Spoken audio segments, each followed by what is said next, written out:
Здравейте, момичета и момчета, нека да ви подсетя защо не трябва да приемате суроватъчен протеин, ако имате акне и искате да подобрите състоянието на кожата си и съответно да излекувате акне. Суроватъчният протеин не е реална причина да имате акне, но всъщност той може да подсилва вътрешни дисбаланси и да влошава състоянието на кожата ви. Първо, нека да кажа, че като цяло протеинът е изключително важен да присъства в адекватни количества в менюто ни, защото той спомага балансиране на кръвната захар и регулация на хормона инсулин. Дори и да няма казуси с инсулинова резистентност, също е много важно, но когато имаме опасение, че имаме някаква дисрегулация на хормона инсулин, протеина е изключително важен регулярно във всяко едно хранене да присъства в ежедневния хранителен прием. Какво представлява суроватъчният протеин? Суроватката е страничен продукт, който се получава при производството на сирене и когато млякото коагулира, се отделя твърд компонент, казеинът, и течен компонент, който е суроватката. Тъй като суроватката е силно концентрирана форма на млечния протеин,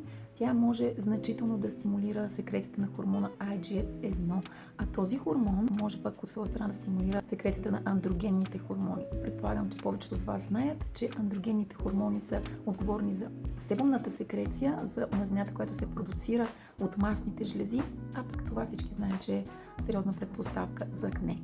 Така че, ако искате да набавите допълнително протеин в менюто си в прахообразна форма, по-скоро се спрете на растителни източници, като граховия протеин, като конопения протеин. А защо не опитате и протеина от телешки костен бульон, например, и да видите как ще ви подейства. Да имате нужда от помощ в борбата си с акне, можете да се свържете с мен, като си запишете час за безплатна опознавателна среща.